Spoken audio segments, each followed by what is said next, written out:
Yo les devs, j'espère que vous allez bien. Aujourd'hui, on va faire un petit peu de conception. Tu sais, il y a deux types de développeurs. Il y a le développeur qui fonce tête baissée dans le code et qui s'aperçoit un peu tard qu'il a fait de la merde. Et il y a le dev qui essaye de faire de son mieux, qui essaye de faire les choses carrées et qui prend du temps pour concevoir ses applications. Qui plus est, ça apporte un deuxième très gros avantage, c'est que en même temps, ça te permet de gagner du temps parce que tu n'as pas à réfléchir à ce que tu dois faire pendant que tu es en train de coder. Et c'est ce qu'on va faire aujourd'hui.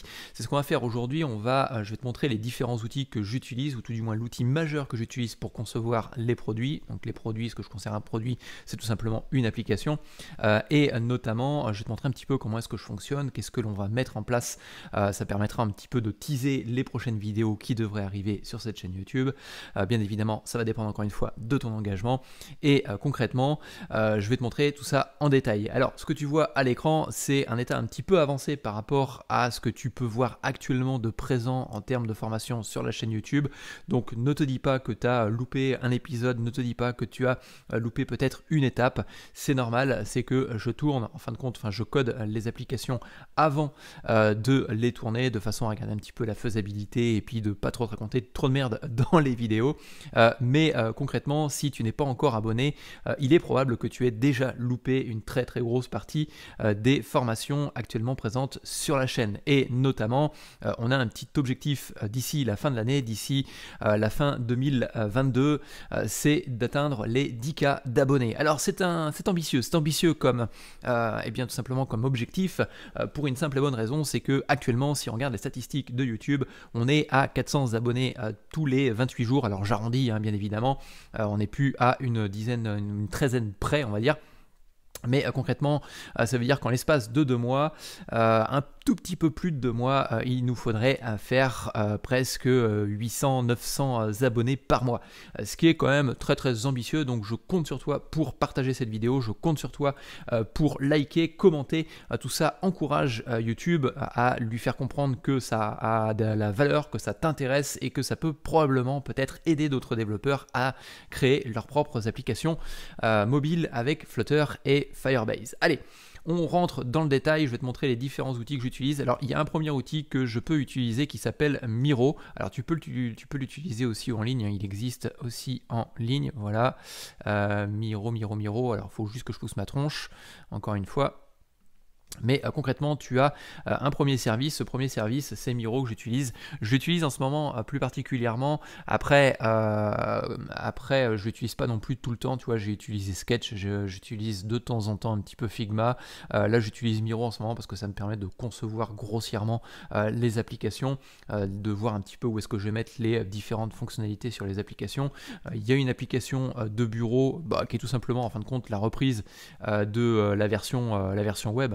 Aussi simplement que ça, tu retrouves exactement les mêmes fonctionnalités et notamment dedans, je vais mettre en fin de compte tu vois, je vais prendre ça, je vais mettre différents designs de façon en mode wireframe, de façon à designer un petit peu les différentes applications. Tu vois, ici je réfléchis encore un petit peu à Click Combat, comment est-ce que je vais pouvoir le faire. J'avais fait la petite application Comment allez-vous, où je l'avais commencé à la designer, même si derrière il y a des transformations, bien évidemment, tout produit évolue, mais tu vois, ça me permet très rapidement, très facilement de pouvoir concevoir des applications d'un point de vue graphique, simplement, sans trop se casser la tête avec les couleurs, avec le design, avec la mise en forme, avec est-ce que ça a 4 pixels ou 10 pixels ou quoi que ce soit, peu importe, on s'en fiche un petit peu, ça nous permet de faire des choses assez simplement et efficacement. Donc ça, c'est le premier outil sur lequel je travaille, et notamment, tu vois, je vais travailler sur d'autres applications prochainement, et je vais très probablement rajouter une petite tâche supplémentaire ici, qui sera celle de l'application sur laquelle on va travailler ensemble. Bon, ceci dit, j'utilise donc cet outil-là principalement pour concevoir le design, ou tout du moins une première partie du design, et maintenant, j'utilise un autre outil que j'utilise beaucoup, c'est GitHub, et notamment toute la suite de GitHub derrière. J'utilise absolument tout le service de GitHub. Alors, pas absolument tout, parce qu'il y a la partie projet, ou tout du moins discussion, que j'utilise pas fondamentalement, mais on pourrait très bien l'utiliser, ça peut être intéressant aussi. Mais concrètement, j'utilise GitHub pour gérer en fin de compte, les différentes applications sur lesquelles je travaille actuellement. Et notamment, je crée des différents projets. Là, j'ai un projet Nico Develop Project sur lequel tu vas retrouver absolument toutes les tâches que j'ai à réaliser. Tu vois que j'en ai beaucoup. Et concrètement, après, je trie ça en Kanban, en tableau, avec différents modèles. Et notamment, ces différents modèles, j'ai ma to-do list, j'ai mon in progress. Là, tu vois que je suis en train de mettre en place la création d'un compte utilisateur. Là, ici, c'est concrètement que j'ai terminé le développement et c'est prêt à être poussé tout simplement dans Develop. Ici, c'est poussé dans Develop et en règle générale, c'est dans cette étape-là où je te fais les vidéos. C'est-à-dire que tout ce qui est dans Develop ici, c'est toutes les vidéos qui ont été tournées ou qui sont en cours de tournage, d'accord. Ça veut dire que là, au moment où je fais cette vidéo, on a fait la création d'un système de loader pour déclencher le splash screen. Ça, c'est la dernière vidéo que j'ai publiée. Elle n'est pas encore, tu vois, je te montre vraiment les backstage de Nico Develop, notamment ici, tu vois, c'est ajouter un splash screen intelligent. Donc ça, c'est la dernière vidéo que j'ai poussée sur la chaîne YouTube qui est en prévision. Et notamment après, on va continuer à avancer ensemble sur ajouter un système d'icônes d'application, ajouter un système de loader, etc. Ça avance, tu vois, il y a pas mal de petites vidéos qui sont en prévision au moment où je tourne cette vidéo. Alors, on va passer un petit peu sur la partie conception, conception d'application et de comment est-ce qu'on peut travailler là-dessus. Là, je suis en train de mettre en place donc la partie création d'un compte utilisateur ou notamment la création d'un compte utilisateur. Donc dedans, ça comprend ça, c'est-à-dire que ça comprend deux choses. Un premier bloc qui va créer un compte, d'accord, donc create account, et puis un repository qui va reprendre les différentes méthodes pour la création de compte. Et notamment ce repository là, tu vois, je détaille un petit peu mes idées d'ordre global où ça va permettre la gestion ou tout du moins la création d'un compte, la connexion d'un utilisateur, la gestion général d'un profil utilisateur. Et notamment ici, tu vois, je viens de terminer la mise en place de l'email mot de passe et je viens de terminer en même temps la création du code parrainage. Donc ça veut dire que cette tâche-là, je peux la mettre à cet endroit-ci. Tu vois, je peux la décaler dans tout développe. Elle est prête, elle est ready et notamment, il n'y a plus qu'à lancer le code en ligne.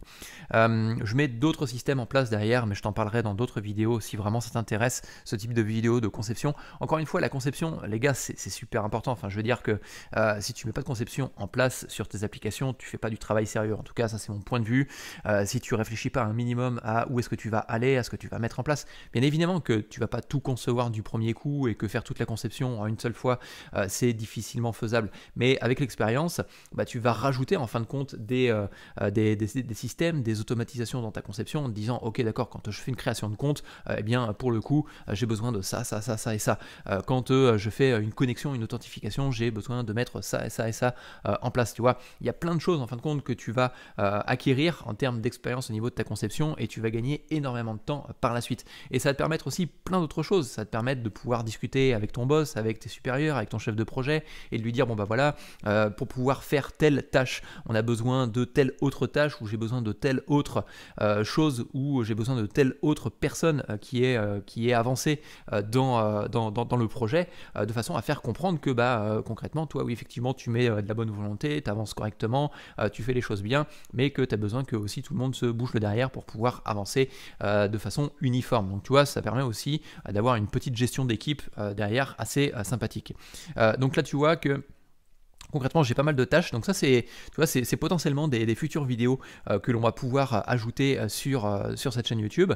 Et notamment, après la création d'un compte, on a besoin de mettre en place l'authentification. Alors, je pense pas avoir...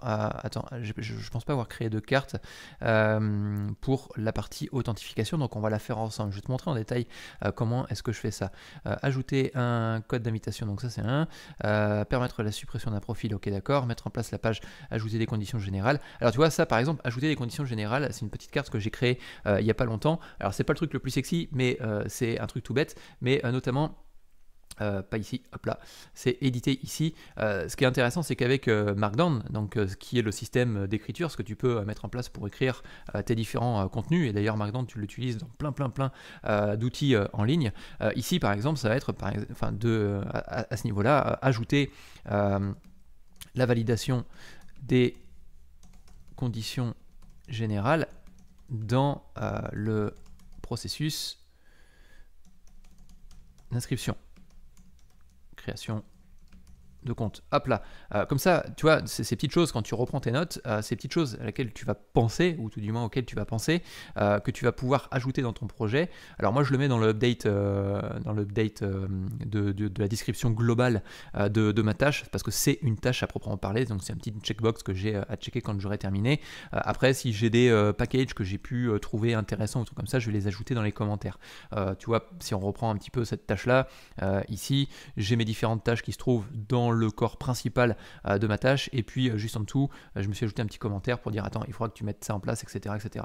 Et là, tu vois, on va faire exactement la même chose, on va ajouter un nouvel item, et puis on va mettre permettre.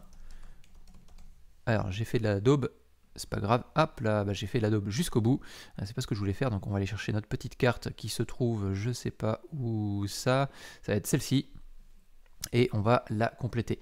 Donc permettre l'authentification d'un utilisateur, voilà, donc ça c'est le titre, et puis derrière je vais convertir ça. Alors là pour l'instant c'est considéré comme une note, tu vois, sur GitHub, ou du moins sur le système de GitHub, le système de gestion de projet. Donc quand tu cliques dessus, tu peux faire convert to issues, et notamment nous on va ranger ça dans notre projet sur lequel je suis en train de travailler. Ça va se ranger automatiquement dans To-Do, donc c'est la première carte qui est disponible dans mon Kanban. Donc ici tu vois j'ai une carte, enfin j'ai une colonne To-Do, et dans cette colonne To-Do je vais retrouver justement permettre l'authentification d'un utilisateur. Et je vais pouvoir, en fin de compte, à ce niveau-là, commencer à travailler là-dessus. Donc, notamment pour l'authentification d'un utilisateur, j'ai besoin de l'email. C'est des trucs tout bêtes, hein, de l'email et du mot de passe. Donc ça, c'est des choses qui vont être à mettre en place. Je vais avoir besoin de faire la gestion des différentes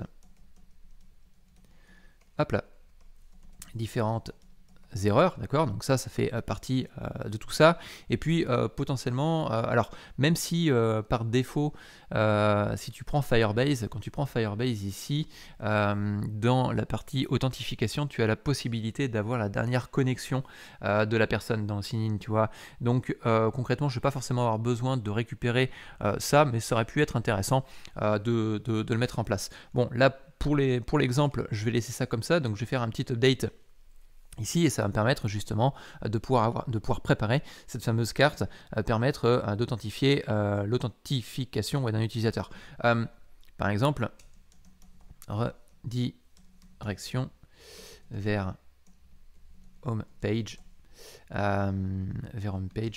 après succès d'authentification. Donc voilà, donc tu vois, là j'ai rajouté cette petite carte, elle est prête, et si tu réfléchis un petit peu, tu vois, si on prend le temps de réfléchir à tout ça, une authentification, alors je savais bien que j'avais fait une espèce de boulette ici, là, c'est l'authentification, hop là, voilà.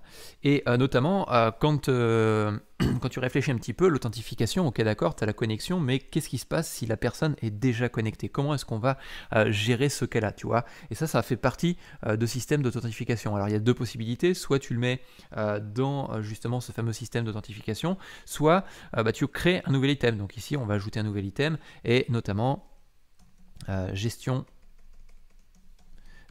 de l'état d'authentification utilisateur, gestion de l'état. Ok, je fais entrer. Je vais avoir une petite carte ici qui va me dire attention, c'est une petite note, c'est pas une issue et tout ça. Donc je vais faire open item.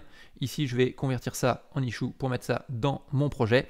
Et puis, je vais pouvoir y réfléchir ici. Tu vois, je vais pouvoir noter un petit peu ce qui se passe et notamment faire. Alors, tu vois, par exemple, dans certains cadres de projet, tu vas utiliser Jira. Jira, qui est un outil de gestion de projet un peu plus global, qui est voilà, c'est une bête de compète, hein, le truc. Et d'ailleurs, c'est vendu très très cher aux entreprises. Moi, je trouve que c'est survendu aux entreprises, mais bon, peu importe.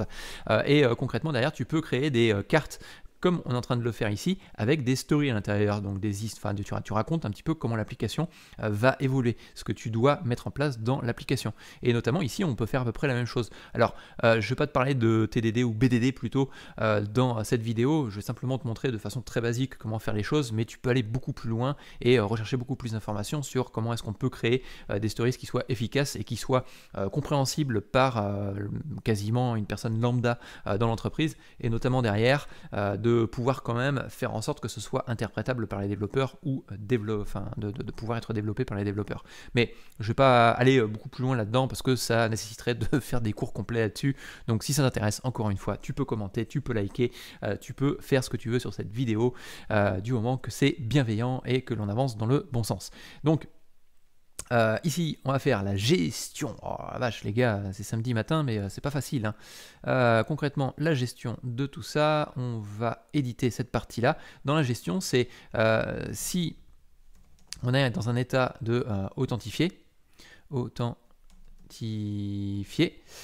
et bien dans ces cas-là, on va donc automatiquement redirection vers la home page, d'accord, si pas authentifié, si non authentifié, et bien dans ces cas-là, ça va être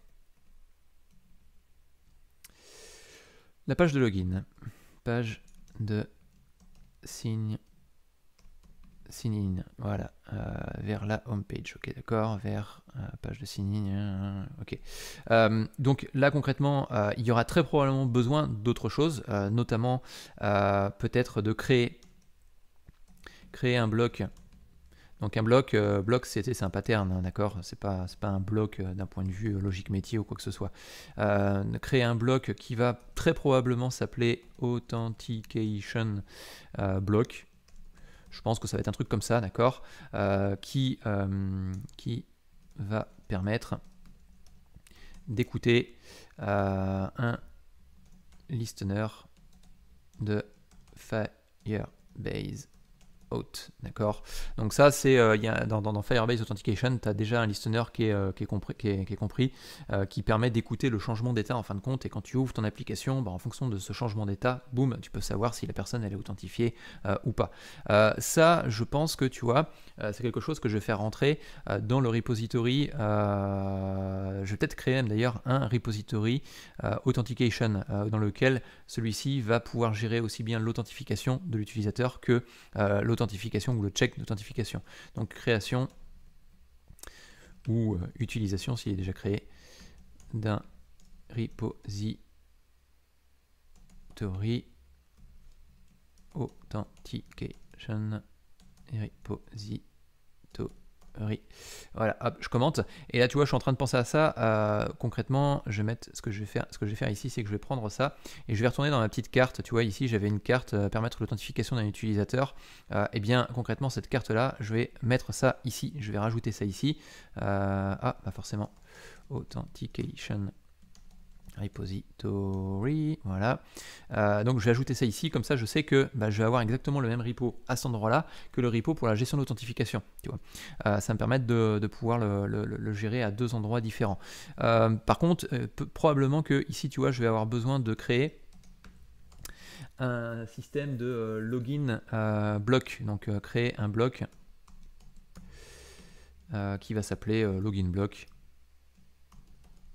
Après, très probablement que au moment où tu verras la vidéo et le moment où on fait ça ensemble, tu vois, concrètement, il y aura une petite différence. Je vais regarder un petit peu ce que j'ai fait dans mon code là pour l'instant, notamment, tu vois, dans les différents blocs, j'ai fait un create account. Donc pour le coup, le fait de faire un create account, ça rentre un petit peu dans le login block, authentication block. Alors je l'ai déjà authentication block. Pour le coup, peut-être qu'il sera renommé en check authentication block. Ça peut être un peu plus judicieux plutôt que de l'appeler simplement authentication block, tu vois, à cet endroit là. Donc là on va modifier ça ensemble tout de suite, comme ça du coup ça évite check authentication block. Peut-être que peut-être qu'on va le laisser comme ça. Voilà. Donc là, tu vois que à ce niveau-ci, on a déjà créé deux cartes, rien que dans cette vidéo. Alors, l'authentification, c'est le fait de créer un compte. C'est le fait, enfin, pour moi, ça fait partie de ça, c'est-à-dire que j'ai la création de compte. C'est la connexion d'un utilisateur avec justement un formulaire de login. C'est le fait de checker si l'utilisateur est connecté ou pas, et s'il n'est pas connecté, dans ces cas-là, on le redirige vers l'espace de login. Mais c'est aussi la gestion de profil, donc permettre la suppression de son profil. Tu vois, c'est déjà une carte que j'avais déjà créée, et notamment ici on peut rajouter une petite note du style, par exemple, utiliser le repository repository, parce que tu vois dans mon code actuel, j'ai déjà un account repository, tu vois, et ce account repository, c'est un repository qui est basé un petit peu sur du CRUD, donc tu as du get, comment dire, tu as du create, read, update et delete, et concrètement dedans, j'ai déjà rempli quelques parties, donc l'idée ce serait potentiellement de réutiliser ce repository, donc là pour le coup, utiliser le repository hop, pour supprimer le compte. Voilà, comme ça, du coup, ça peut être pas mal. Et ici, demander une confirmation, donc peut-être de mettre en plus le mot de passe en plus derrière. Donc tu vois, c'est deux petites to-do list. Je me suis dit, tiens, ça peut être intéressant de rajouter ça. Comme ça, quand tu fais ta carte, quand tu travailles sur ta carte, et bien concrètement, derrière, tu n'oublies pas des choses. Mettre en place une page de profil.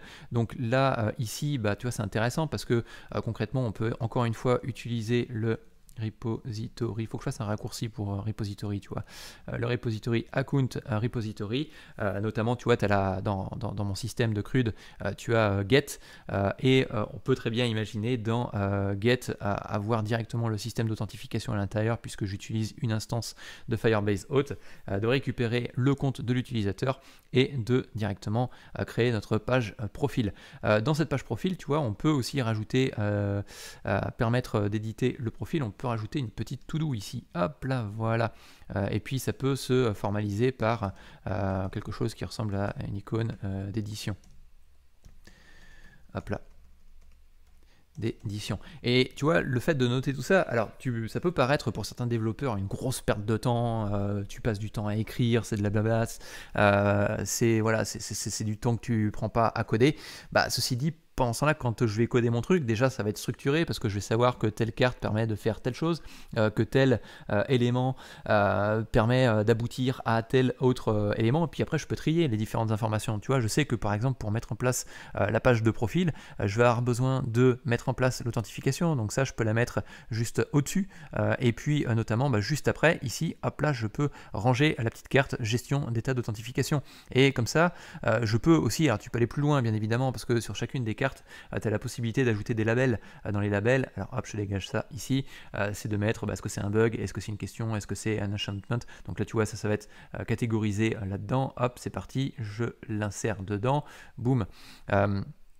Et concrètement, tu vas retrouver, alors tu ne le retrouves pas ici en termes d'affichage, en tout cas je ne me rappelle pas que ça s'affiche ici, mais ça va s'afficher directement dans les issues au niveau de ton projet. Si je vais dans mon projet, que je regarde dans les issues, tu vois, rien que sur ce projet-là, j'ai déjà des issues qui sont, comment dire, qui sont créées. Ici, on voit que j'ai avancé sur 2 tâches, donc c'est mettre en place la création de projet, et je vois que j'ai 2 tâches qui ont été done. Ici, j'ai 3 tâches à effectuer pour permettre l'authentification de l'utilisateur. Ici, on voit que j'ai 3 tâches down. Alors pour l'instant, j'ai aucune tâche fermée.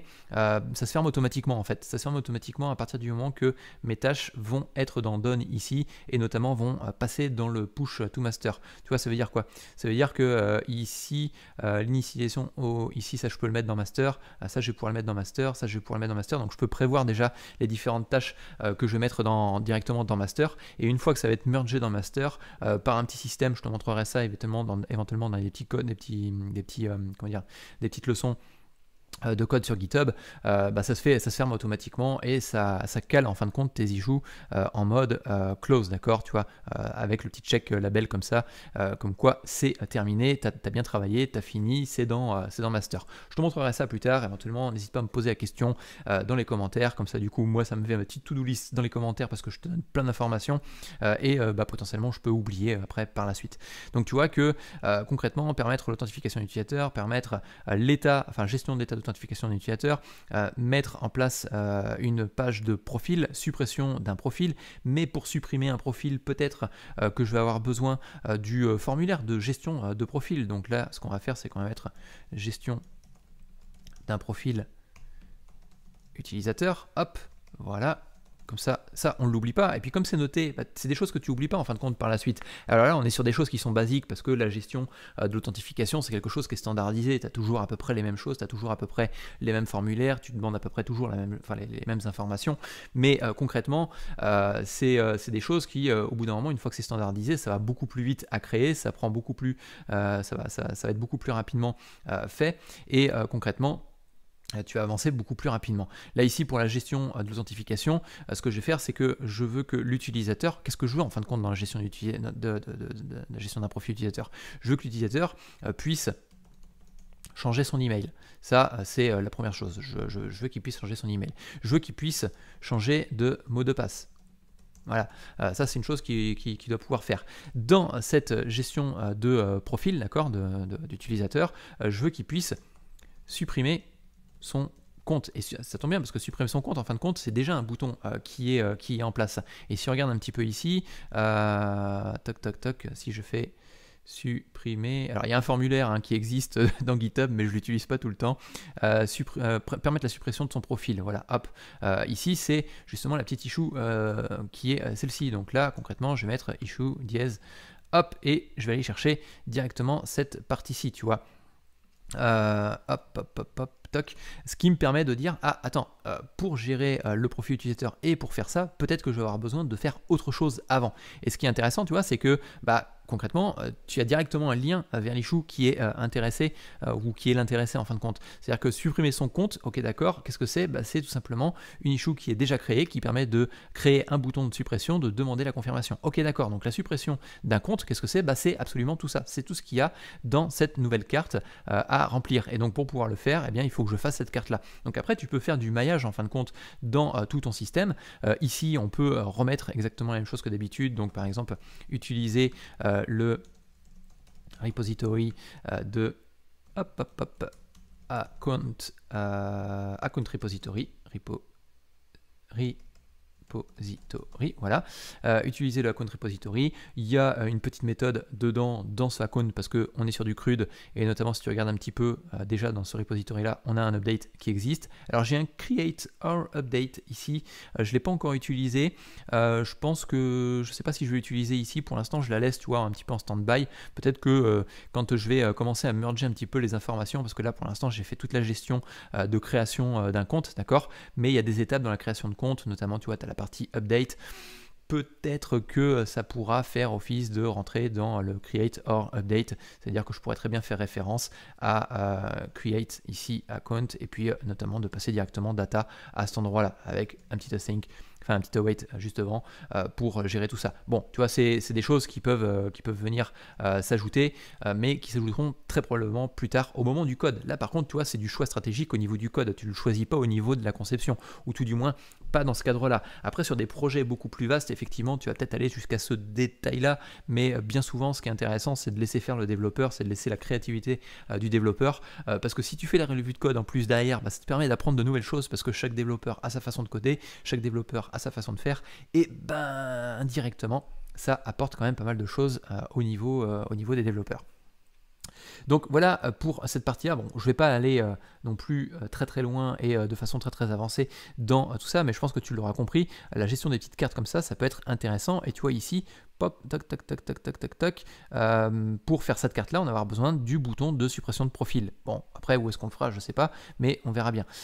Et donc, tu vas pouvoir gérer tes différentes cartes et puis avancer des cartes comme ça. Là, on va permettre justement l'authentification d'un utilisateur très prochainement. Donc ici, je peux le mettre dans le progress. Et je découpe en fin de compte mes différentes cartes sous différentes branches. Ici, je vais avoir, si je regarde un petit peu dans mon terminal, on le voit ici, de toute façon, je suis sur la feature qui est Create Account, donc qui correspond à cette feature-là, d'accord, qui est cette carte-là. J'ai rempli absolument tout dedans, donc ça peut être intéressant de créer un petit commit. Donc là, pour le coup, hop, je vais dans ma partie commit, je fais un git add. Alors, je vais peut-être faire un petit git status avant pour voir si j'ai pas des trucs dégueux qui traîneraient à droite et à gauche, mais normalement, j'ai suffisamment bien avancé dessus, donc je vais pouvoir faire un gros git add point.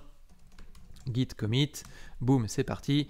Ici, je vais mettre permet la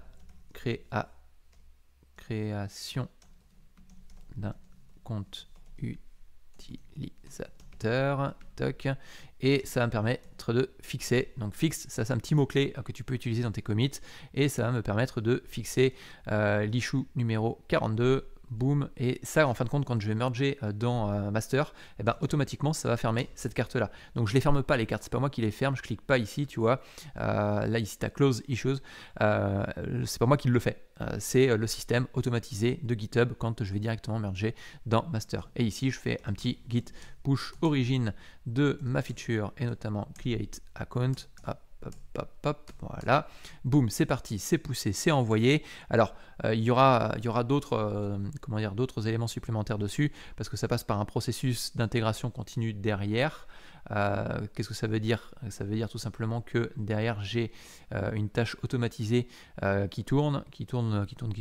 Alors peut-être qu'elle n'a pas été mergée, non elle n'a pas été, hop là, c'est ici. Si là tu vois, ici concrètement j'ai une tâche qui est démarrée directement sur GitHub qui me permet de valider que le travail est fait correctement et notamment j'ai des tests qui tournent derrière.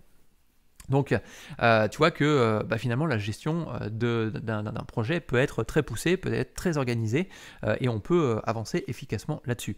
En tout cas, j'espère que tu as apprécié ce type de contenu.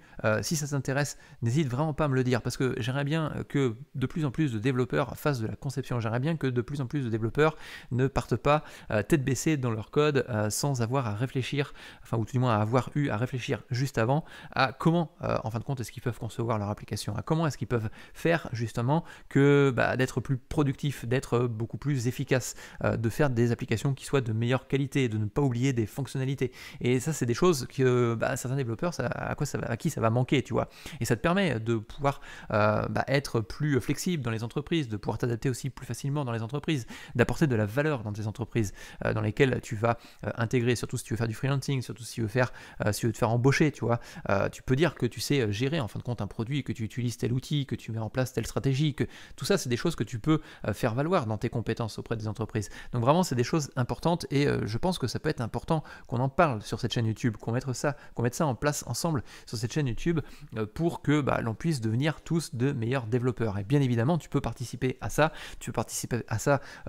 en faisant tout simplement augmenter le nombre d'abonnés que l'on a ensemble ici et en essayant de passer la barre des 10K, mais aussi en commentant, en likant les différentes vidéos que je peux te proposer. En tout cas, j'espère que tu as apprécié et je te retrouve dans une prochaine vidéo. Ciao, bye.